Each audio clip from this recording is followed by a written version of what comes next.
It's time we peel the band-aid off and address the major elephant in the room. Raw is significantly better than Smackdown, and Smackdown is going completely downhill with one savior in mind, and it really needs to be fixed because this is absolutely ridiculous, and there's no reason that Raw should be significantly better than Smackdown, and I mean significantly. Let's talk about this. Now, really quickly, before we get into this topic, if you guys enjoy professional wrestling content, do me a small favor. Make sure to subscribe and ring that bell for notifications. It told me on my last 3 videos that 98% of the people that watched the video were not subscribed. So if you guys enjoyed those videos and you want to see future videos, make sure to subscribe so you can see the future ones. Now, let's talk about why Raw is significantly better than SmackDown and why SmackDown needs to be saved.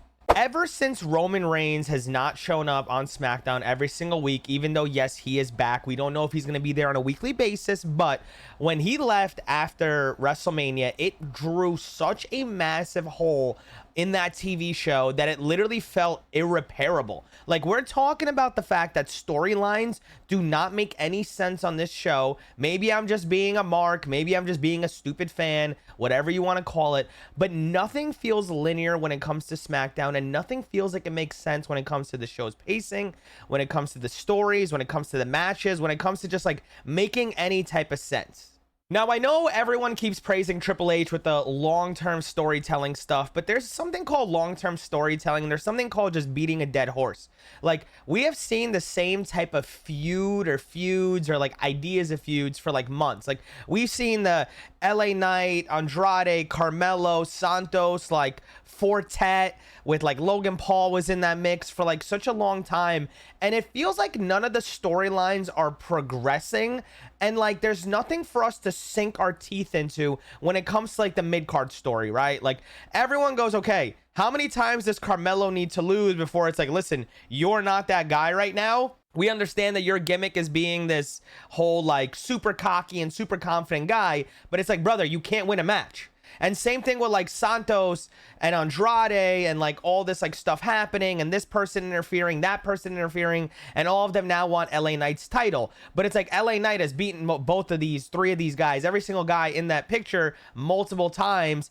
And it's like, when are we going to get a significant push and a reason for us to be invested in those storylines to make any sense? Now, don't get me started on the freaking tag team scene, all right? Jacob Fatu and Tama Tonga end up taking the titles off of DIY after we saw that, like, heartfelt win that they had a week later in their first defense, and we're sitting there like, hold on, okay, makes sense, because now the Bloodline has tag titles, but then Solo doesn't win the title, Roman comes back, Jacob Fatu is injured, and we don't know if the injury is real or if they're using this injury to keep Jacob Fatu away from Roman Reigns. But if they knew they were going to do that the whole time, it's like, why are we taking the titles off of DIY, who everybody want to see hold the titles? And then let's just talk about the tag team scene in general, right? You have A-Town Down Under, which I truly think the WWE has no idea what they want to do with them, because they've teased about the turn between these guys about 45 times,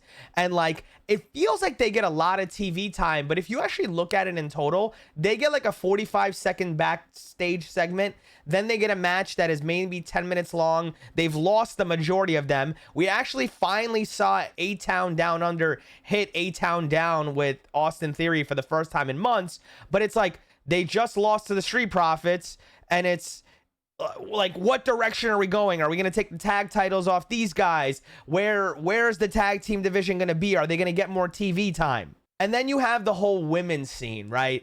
How many times did you guys see me complaining about the fact that Bayley was not getting matches or TV time? She was our women's champion after having one of the greatest storylines with Damage Control and everything, and we barely saw her on TV. She was like Naomi's friend for like the longest time on television. She wasn't the women's champion. She was just in the back cheering people on and maybe getting a defense here or there, which you knew she was going to win because they were obviously setting us up for Nia Jax as Queen of the Ring, taking the title off of her. Now, that is the bright spot, obviously, of the division, the fact that we have an up-and-coming star in Tiffany Stratton with Nia Jax, which I hope they make a really good story with it. But I feel like those women don't even get enough TV time. And then, like, you have the whole women's tag team division. On one show, which I'm going to get to in a minute, The women's tag team champions look like absolute monsters. The next show, you have the women's tag team champions getting absolutely decimated by Bianca Belair, Jade Cargill, Naomi. And it's like, when are we going to get some clarity on like who the real players are in the game if like your women's tag team champions go on one show and they're these dominant force, and then another show they're getting beat up by everybody? And obviously the elephant that's in the room that nobody ever wants to talk about is the fact that Triple H for some reason does not want to build anybody up to be a true, you know, challenger for Cody Rhodes, because I think it's very obvious that they want to run back Roman Reigns and Cody Rhodes at some point, or they're going to run The Rock against Cody Rhodes. So they don't want to build up any heel to be like a monster heel that's going to get involved in a segment with Cody Rhodes to then either beat Cody Rhodes or lose to Cody Rhodes. So they're kind of like pitter-pattering by having him now go against Kevin Owens. And then, you know, like there's no one really there for our champion. The fact that we're sitting here and going, who is going to challenge for the biggest championship in all of professional wrestling is absolutely insane. Like, everybody was complaining that Solo Sikoa, after going like 0-50, got a title shot. Now Kevin Owens, that hasn't won a singles match on a PLE in like 4 years, is now going to be competing for the title match. It's like, what are we doing, Triple H? Like, we're talking about Smackdown. You have the biggest babyface in all of professional wrestling in Cody Rhodes, and you're not building up any forces to like actually compete with him that aren't the same story that he's been in since he came back. And lastly, obviously this isn't completely SmackDown's fault, but the fact that Fox has literally made it unbearable to watch the show with, number one, the amount of ads that they play, but number two, the fact that they literally bleep out and black out the screen anytime something isn't rated G. We're not even talking about PG. Like, they bleep out the word suck. Like, what are we talking about? The word suck? Like, I'm so confused when you're watching the show and all of a sudden the screen goes black and you're like, why is the screen black? And you find out it's a sign that said Solo sucks. What are we doing, Fox? But I do obviously think the bright spot is the fact that Roman Reigns is currently back and the Bloodline storyline seems to be growing. We have some really cool, you know, stuff that clearly seems to be in the works with the fact that Roman Reigns is going to have to take on this new bloodline. Maybe he's going to recruit the Jey Uso, Sami Zayn, get Jimmy back, get Paul Heyman back. Maybe we'll get a War Games match between them. Who knows the direction they go? But anytime Roman's back, it feels like Roman saves the blue brand. Like, without Roman there, it has been a snore fest. It has not been linear. It feels like there's so much just filler waiting to get us to either a Cody segment or waiting to get us to a Bloodline segment. Now let's talk about Monday Night Raw. From the second that they show the people that entered the arena, you know, when they do, like, they always start the show with that little recap of what happened the week before, and then they show the superstars that entered the arena and tell us the matches we have. It literally flows. Like, we're talking about, it does the little segments into the entrance of somebody that has a massive storyline all the time. Like, Rhea Ripley comes out and starts ripping into Liv Morgan. Liv Morgan comes out with Dom. They start ripping into Rhea Ripley. All of a sudden, Damian Priest is there. The Judgment Day is there. What does that lead us into? A match right away between either someone in the Judgment Day and Damian Priest, or, you know, a tag team match involved with people that are involved in it. It's always something that starts the show, just flows. Then when that match ends, we get a backstage segment that builds on a storyline we've already seen. You have Jey Uso hyping up Sami Zayn for his match against Braun Breaker. You have Ludwig Kaiser talking to Sheamus, you know, continuing that storyline, even though like I said, this is another problem that they have, that SmackDown has, is I think they run some of these storylines a little too long, but like, there's a little leeway, right? Ludwig Kaiser got hurt, so you have Sheamus, and then you have him getting attacked by Butch, who also has a storyline with Sheamus. Then we go into them explaining why the storyline is still going, with Pete Dunne saying that he hated being Butch. Then we have another storyline segment of Bronson Reed coming at Adam Pearce saying he's going to destroy everybody if he doesn't get a freaking title shot or something, whatever he wants. What does that bring us into? Another storyline of R-Truth, who we have seen have discourse with Miz, which now it's like, oh, by the way, this idiot got him a match with Bronson Reed. Randy Orton comes out. He goes, yeah, he stands no chance. Everything like feels like there's no filler, and everything feels like there's cohesion, right? everything that's happening feels like it's in place. And Triple H on Raw does these little things that I love picking up on. This past Monday, we had Gunther and Randy Orton in the ring. They get interrupted by Drew McIntyre, who then gets jumped by CM Punk. They interview CM Punk in the background, but while they're doing that, Gunther is pissed off and knocks everything off the table in the background while CM Punk is walking by. But it's not that he's mad at CM Punk. It's a little taste of how angry he is, the fact that he got caught with an RKO out of nowhere. Those little details are so good and they feel so rewarding to you as a fan, because it's like, all right, now I see that Gunther's mad. What's going on in my head? Is Gunther going to get back on Randy? When Randy's in the backstage, are we going to see him get jumped? It's those little things that get you excited because you know that they're building. Then you have them building storylines that, like, you just want to know where they go. The Wyatt 6 storyline. They don't even have to be on our TV. What do? They throw out a tape for the Wyatt 6, which gets us deeper and deeper into that story. And all we want to know is what's going to happen next. I'm excited that anytime, there's some discourse in someone's family. Oh, are the Wyatt 6 going to go after them next? Just like we saw in this past Monday, we saw Ivy Nile turn on her friend, or used to be friend, Maxine, and now we see that she's back a part of American Made, and she's a heel now. Is American Made even going to get jumped more now because of the fact that Ivy Nile turned on a friend? It's these little things that get you excited, but it also builds on storylines. And the biggest thing that I feel like needs to be remembered, in my opinion, I think it is much easier to book a 2-hour show without fillers than it is a 3-hour show. The fact that we're getting 3 hours of what truly feels like pure building on stories and storytelling, and it's just like, like watching Raw feels rewarding.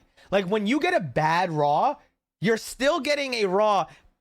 This past Monday, a lot of people were saying that this is the worst Raw they've seen since WrestleMania. If this is the worst Raw that we saw since WrestleMania, we're talking about a Raw that it was like a 8 out of 10, and it's the worst Raw we saw since WrestleMania. Since WrestleMania, I can name you like almost every single SmackDown was bad until literally Roman came back. And I also think a major part of Raw that I feel like really helps them is there's a massive leveling of heels and faces, right? There feels like there's a perfect amount of heels and there's a perfect amount of faces. And anytime they need to turn them, they do an amazing job. Like the fact that we got to turn Damian Priest's face, and we can argue that he is now a top 3 face in the company. Let's exclude Roman Reigns from this because we don't know if he's like a anti-hero right now or if he's a baby face. Let's exclude him. We're talking about when it comes to like the faces in the business, we can say that Cody Rhodes is obviously the biggest face in the business. And after that, like Jey Uso, Damian Priest, Rhea Ripley. Is Rhea Ripley a face now? Is she an anti-hero? We don't know. But like Damian Priest is like full-on babyface right now. He is beyond over with the fans, and it is so awesome to see. They were able to do that over like a 1-month period. The fact that we literally cannot talk about someone that has become a super heel on SmackDown for how, like, we have no heels there. Literally, we have nobody on SmackDown that you could say is a top 5 heel in the business outside of the Bloodline, and nobody wants to take them serious. I feel like I'm kind of ranting at this point just because, like, I love SmackDown and I love the characters that are on SmackDown. I feel like the potential you have with those guys, like I truly believe there's about 5 future world champions on SmackDown between Austin Theory, Grayson Waller, Carmelo Hayes, Solo Sikoa, as much as you guys want to hate me, and Jacob Fatu. I think those 5 guys are future world champions, and it truly feels like not a single one of those guys, except maybe Jacob Fatu, feels like a force to be reckoned with. Now, I know I'm going to get the obvious comments. Well, why don't you just sign up for a job with WWE and you book the show? But that's not the whole point of all this. It's not about I would book this better. It's me making observation as a fan, just like you guys, that we're talking about SmackDown has been arguably the A show for a very long time. Like, we're talking about since Roman Reigns has been world champion and been on that show on a regular basis, you had to tune into SmackDown. You had to tune into the Bloodline. You had to tune in to the United States Championships. You had to tune in when Logan was there. You had to tune in when LA Knight was there. You just had to tune in with the tag team titles for the men and the women. You had to be there. Damage Control was there. Bailey was there. It's just, you had to watch the show. Now, people wait for Cody. People wait for the Bloodline. And how many people have told me they've turned off the show after they get Bloodline and Cody has been insane. Like, I'm like, guys, the show is still, like, for me, I love WWE. I'll watch it. I watched it during a terrible period when the show was literally dookie in the 2017, 18, 19, 20, honestly, till 21. I tuned in on a pretty regular basis. The fact that it was still, this period is still better, obviously, but it's like, we're cooking right now, Triple H. Please cook on both shows. With that being said, I know I probably ranted your guys' ears off. Maybe you guys agree with me. Maybe you guys don't. I want to know from you guys what you think. Is Raw clearly the runaway show? Do you guys think that I'm being too hard on SmackDown? I want to know from you guys in the comments below. If you've obviously made it this far into the video, do me one small favor. Please hit that subscribe button down. It's probably like somewhere here in the bottom left corner. Make sure you ring that bell for future videos. And if you have any ideas for videos, let me know in the comments below. I love taking your guys' suggestions. With that being said, my name is Alan Owens. I want to say I love each and every single one of you guys for making it this far. This is much love from me to y'all. Peace.